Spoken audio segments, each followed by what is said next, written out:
already know what it is, man. When you hear that music, that is nothing but the OT, Shake Back Sports OT, powered by the BGC Sports Network, man. Once again, it is on, live, loud, and in color. I'm rolling 3 wide, man. Got my homie Eric Coberson in the building with us, Corey Ellison, of course. We just finished doing the Shake Back Sports Show that you will be able to hear live 6s Saturday and Sunday. Tune in app, Simple Radio, as well as at bgcsports.net. This OT episode is going to be going straight to Spotify as well as iTunes and Google Play. Eric, what's going on? Oh man, just hanging in here, baby, hanging in here. Man, I'm glad that you decided to come on the show with us, man. You posted a very compelling question on Facebook that we're gonna get to here in just a minute. And my big homie, my little brother, how do we say that, Corey? Your big little brother. Big little brother, yeah, that's it. Because you're older than me. You're my senior. Yeah. Well, I'm a junior, but anyway. All right, man. So we're going to get into this, man, just in case y'all missed it or was so socially distant or otherwise hiding under a rock. The news came out on Thursday that quarterback extraordinaire out of Houston, the Texans, Deshaun Watson, has come out and said that, I don't want to play for y'all no more, man. It sucks down here. And they said on Thursday that it was a formal request. Well, the request was made 2 weeks ago. We just got wind of it today. So Deshaun Watson appears to be done in Houston. What does this say about that franchise, Eric? I know you're a Saints fan. What does it say about that franchise in Houston? I'm actually not a Saints fan, but what? No. I actually don't root for any professional sports teams, but I enjoy it all. I enjoy all the sports. But really, I think this has been brewing a long time down in Houston. The franchise doesn't seem to have any direction, hasn't really had any direction since it's came back into the NFL. And I don't find it surprising at all, and don't necessarily disagree with it. When you've got a prime quarterback in their prime like that, franchise superstar, and you're not only not surrounding them with weapons, but you're actually taking weapons away, and he's still producing at the level that he is, I see nothing wrong with it. Yeah, this past year, I mean, he led the league in passing yards, and he played at an MVP level. As a matter of fact, I remember on an episode that we did to be probably around halfway point of the season, Corey and I talked about that one thing. I asked Corey a question about that for some reason, or if by some stroke of a miracle, if the Texans were to finish like right at 500 or maybe even 7-9, would he be considered into the talk of the MVP conversation? And that's how well he was playing. Corey, that's Houston is your home city's biggest rival with the Rockets as well as the Texans, man. Talk to us, man, about what's going on with Deshaun. Man, Houston is functionally dysfunctional. And for me, it starts with the man that's no longer there, Bill O'Brien. He single-handedly just dismantled that team. Number one, he should have never been named the general manager and the head coach. Him being the general manager, he made a lot of decisions that just hamstrung this team. Number one, started with Jadeveon Clowney. Let him get away, let him go. Then, of course, we have DeAndre Hopkins. You trade DeAndre Hopkins for David Johnson, a 2020 second-round pick, and a 2021 fourth-round pick. Then you turn around and trade for Brandon Cooks. You gave up a 2020 second-round pick and a 2022 fourth-round pick to get him. He's just made bad decisions all around. And to top it off, I really don't agree with players having a say in who's brought in as the coach or whatnot. Anything in that level, that's not a player's decision to make. However, when the owner comes to the player and says, "We are going to want your input on who the next coach, a new GM, or who the next GM is going to be for this team, you come to him and tell him that, and then you turn around and don't involve him in it, what kind of message are you sending? I mean, this man has done everything. He's done everything that he's needed to do for this program. So peace out. I'm not mad at him. Do what you do. You know what, Corey? I just got something in my ear, man. We have a special edition based on what you just said, and it kind of goes a little something like this. Dummy, you big dummy, you big dummy, you big dummy, you big cold-blooded dummy, you big dummy. See what you did? Oh no, you big dummy! Oh no, you big dummy!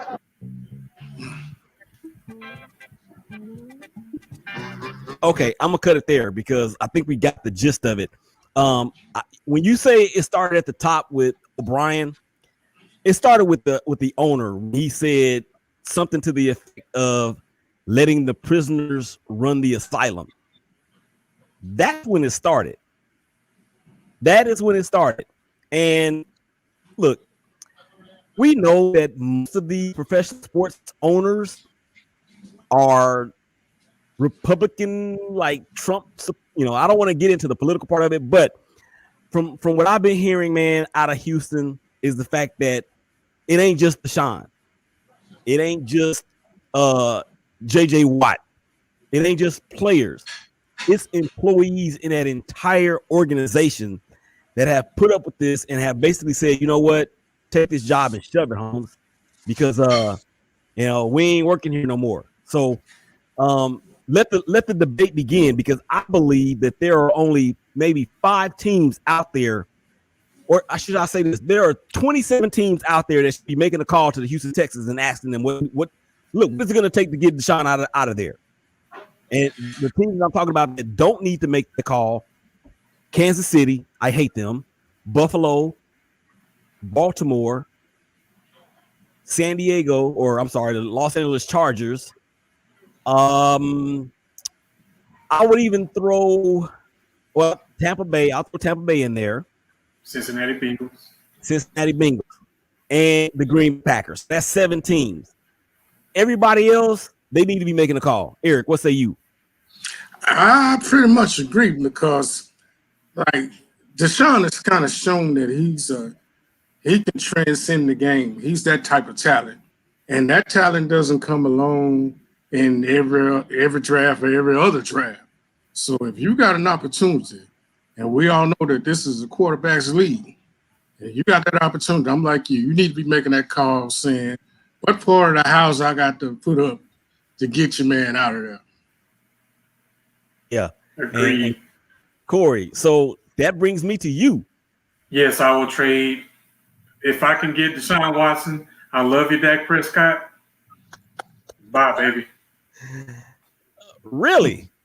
Yes. Wow, that's crazy. I mean, look, I'm the same way. If the Raiders can put something together with Derek Carr and a couple of draft picks, because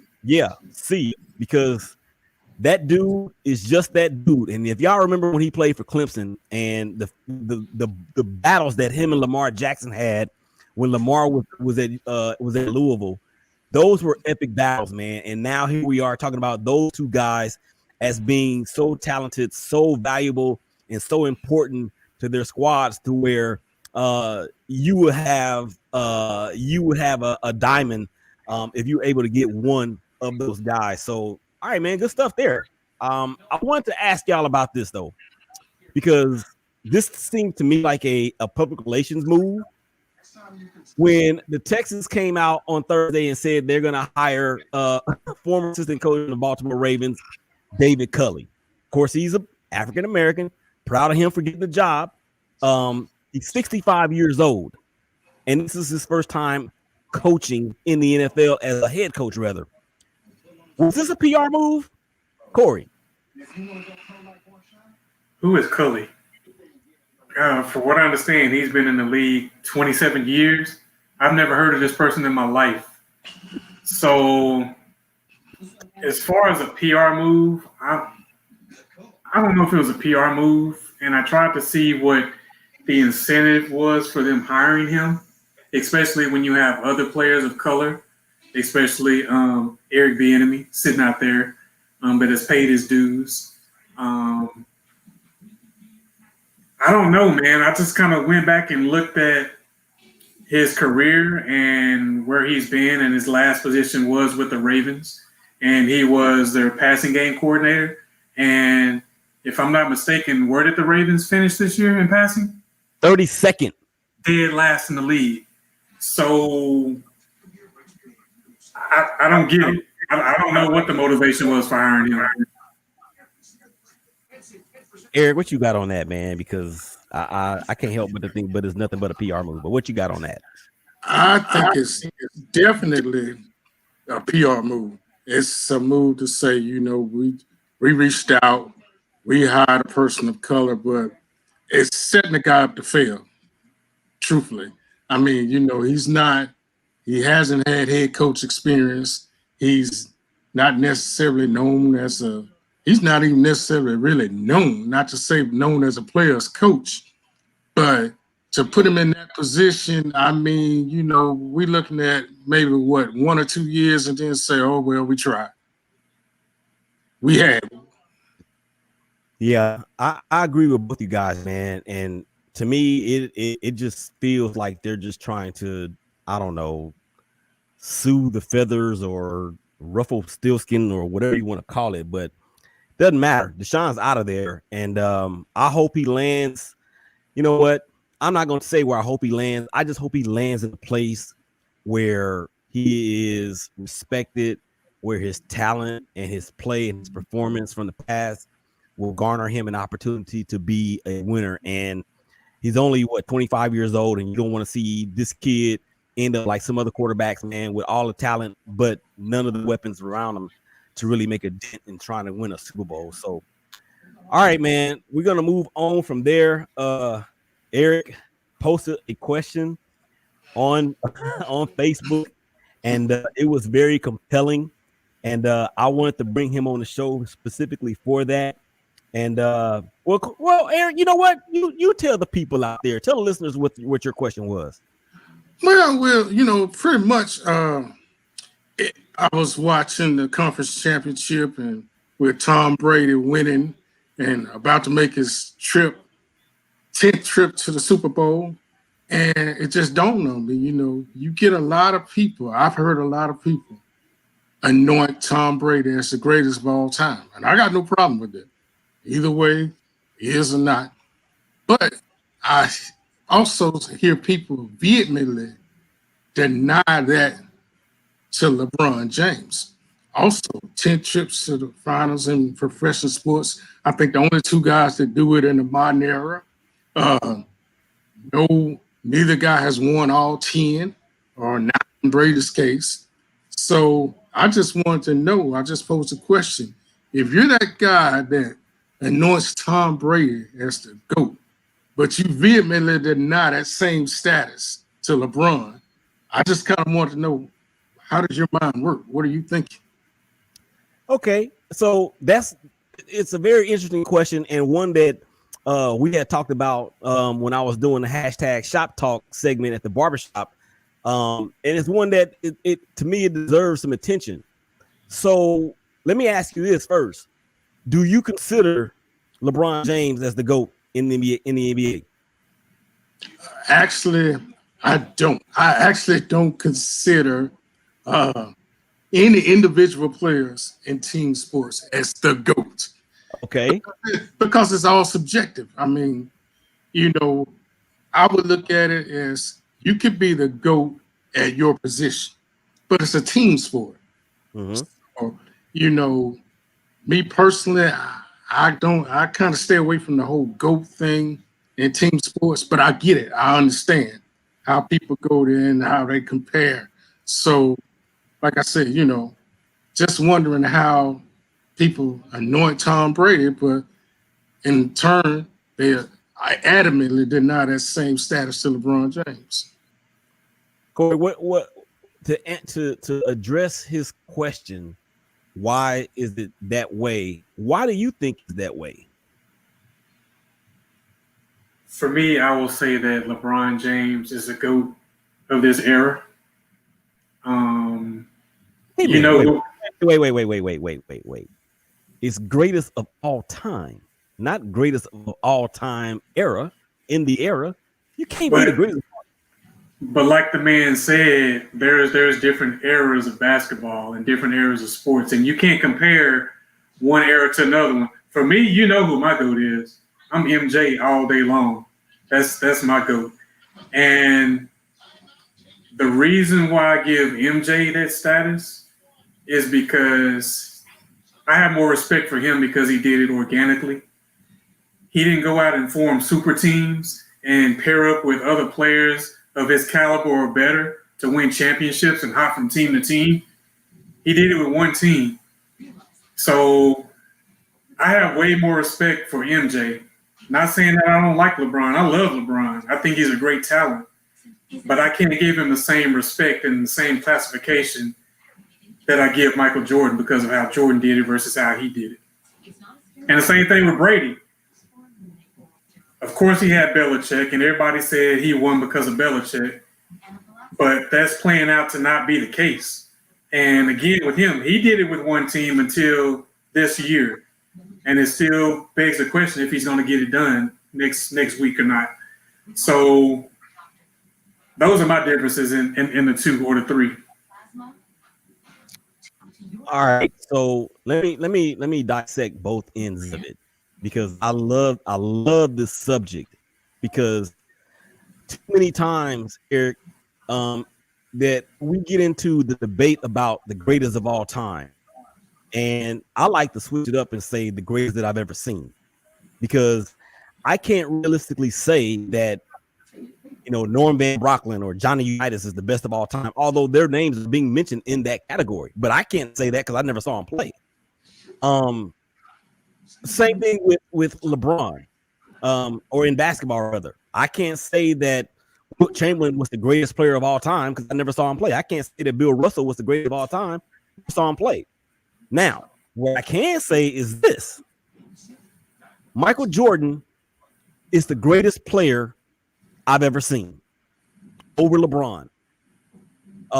Simply because of everything that Corey said, and I know they're different eras, but everything that Corey said, but not only that, Michael Jordan had that instinct, that killer instinct, and that's something that LeBron James, in my opinion, he lacks. In the NFL, to say that Tom Brady is the greatest I've ever seen, I can't even say that. I can't say that. Now, he's the most accomplished. Drew Brees has the best resume. But is he the greatest that I've ever seen? No, he's not. I think Aaron Rodgers is more of a great quarterback than Tom Brady is, but that doesn't take away from Tom Brady's or Drew Brees' for that matter's greatness. We're talking about the best, not the most accomplished or who has the better resume. So when it comes to that, it's layered. Would y'all agree with that? I agree. Yeah. So look, that's great barbershop talk. It's great sports talk show talk. I really believe it is. And look,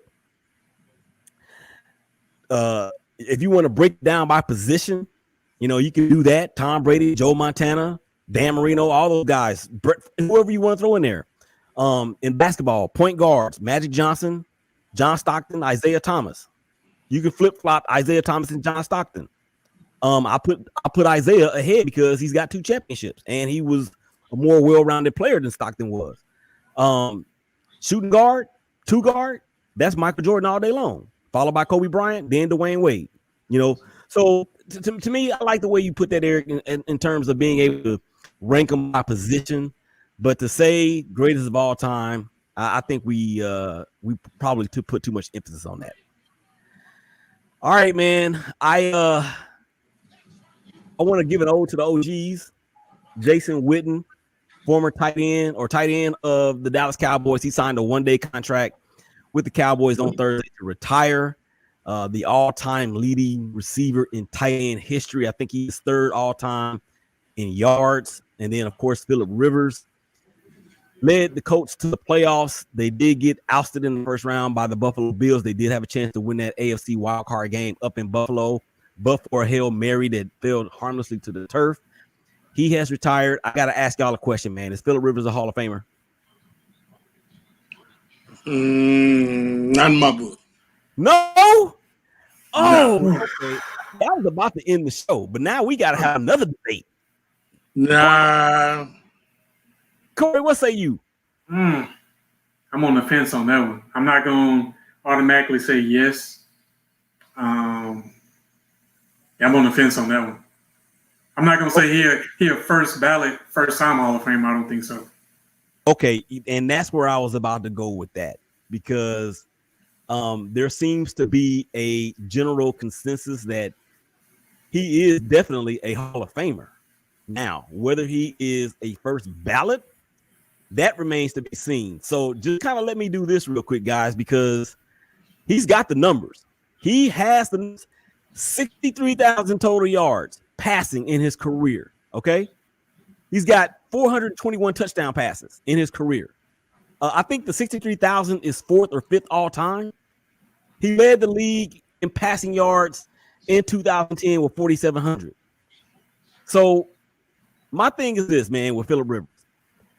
He was a gunslinger. So if you're going to put Brett Favre in the Hall of Fame, then you need to put this dude in the Hall of Fame too.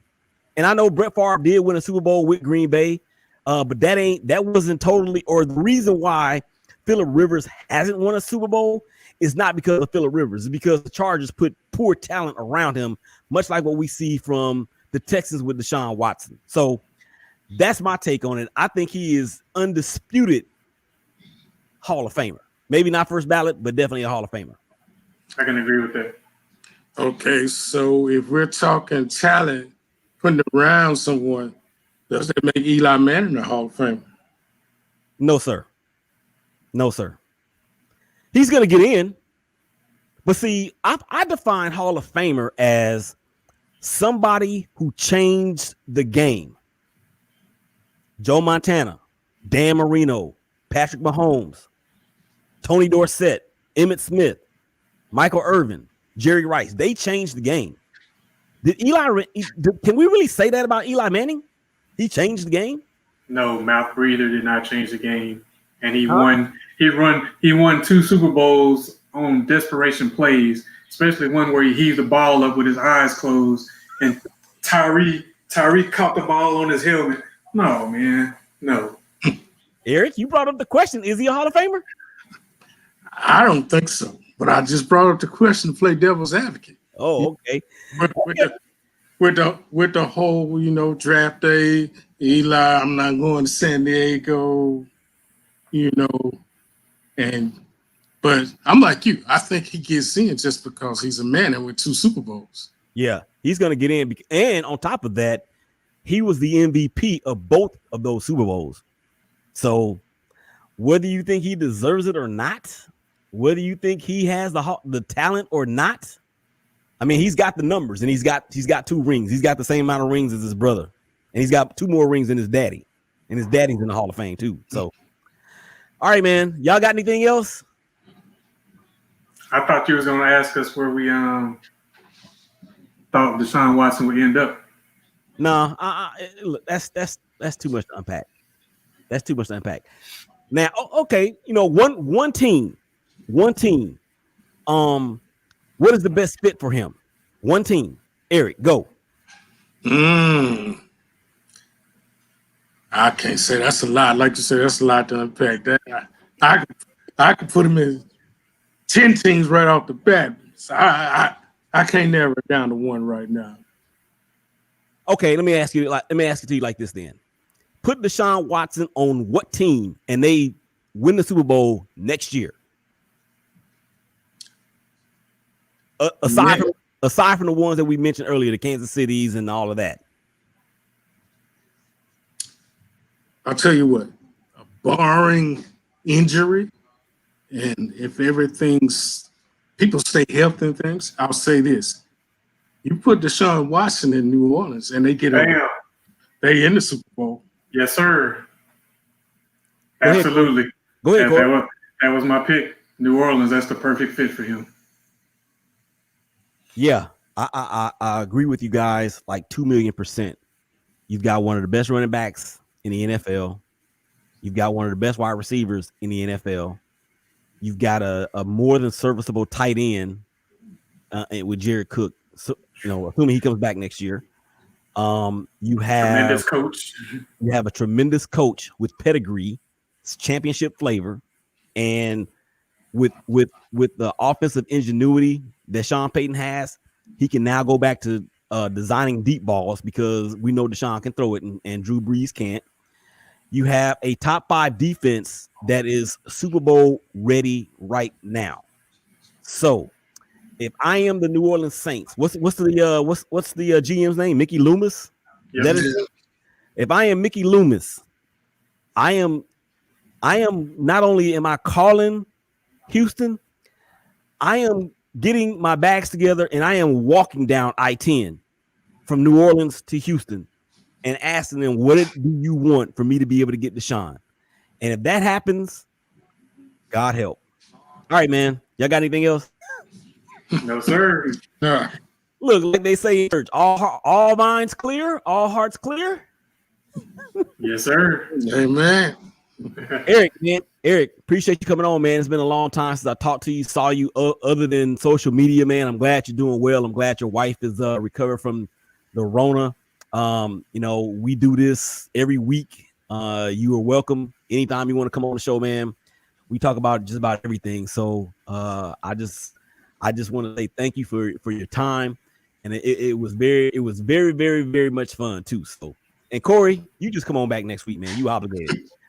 All right, man. That's gonna shut it down for this edition of the Shake Back Sports Show OT right here on the BGC Sports Network, man. Spotify, iTunes, as well as Google Play. It will be there. The show is actually on YouTube as well and on Periscope. So we'll talk to y'all again real soon, man. Y'all hug each other, love each other, take care of each other. We out.